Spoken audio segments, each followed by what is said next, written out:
매매계약서에 수기기재와 인쇄기재가 되어 있을 경우에는 법원은 손글씨를 주로 인정을 하게 됩니다. 왜 그렇게 되는지 한번 알아보도록 하겠습니다. 이강진 변호사입니다. 오늘은 울산지방법원 2024 가단 126863 손해배상 사건을 통해서 수기와 인쇄, 매매계약서에 둘 다 기재되어 있을 경우, 그리고 그 내용이 서로 다른 경우에 있어서는 어떤 것을 우선하고 어떤 것을 당사자의 진정한 의사로 보는지 법원의 해석 기준을 한번 살펴보도록 하겠습니다. 2016년에 매매계약을 체결했습니다. 원고 부부가 울산 중구 소재 대지를 지역주택조합과 업무대행사에 매도하기로 하고 계약금과 중도금은 지급 완료가 되었습니다. 잔금 지급일은 수기로는 2016년 11월 30일로 기재가 되어 있었고, 계약서에 인쇄되는 내용에 있어서는 사업 승인 후에 지급을 한다라고 기재가 되어 있었습니다. 수기로 기재한 날짜가 2년 정도 지난 이후에 일부 잔금을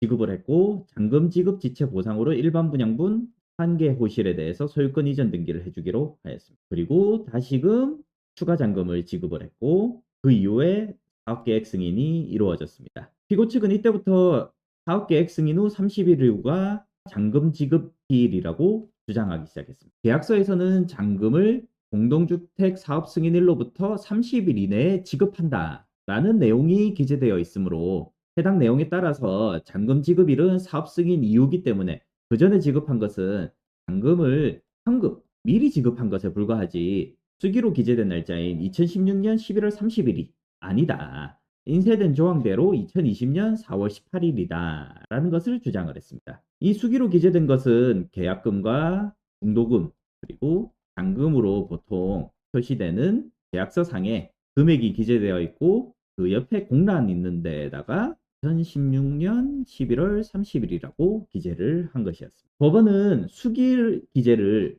우선한다라고 판단을 했습니다. 부동문자로 된 계약서에 수기로 기재된 부분이 있고, 그 내용이 인쇄된 부분과 다르다면 계약서에 인쇄된 내용을 수정하였다라고 보는 것이 사회통념에 맞다라고 보았습니다. 그리고 수기로 기재된 부분 아래에 원고와 피고 회사의 직인이 날인되어 있었을 뿐만 아니라 그 이후에 잔금 지급 지체에 대한 보상조로 합의서를 작성했다라는 점에 있어서 잔금 지급 기일이 이미 도과되었다는 사정을 당연히 전제하고 있었다라는 점을 근거로 해가지고 수기에 따른 2016년이 잔금 지급 기일이었다라고 인정을 했습니다. 통상적으로 인쇄된 내용과 달리 계약서에 손으로 적은 조건이 있다라고 하면 그것이 당사자 간의 진정한 의사로 인정되는 것이 통상적이라 할 것입니다. 인쇄된 문구가 수기로 기재된 내용과 다를 경우에 있어서는 인쇄된 내용이 수정된 것으로 보는데, 수기로 기재된 것과 수기로 기재된 내용이 배치되는 경우에는 어떤 것을 우선해서 해석해야 되느냐에 있어서는 결국에는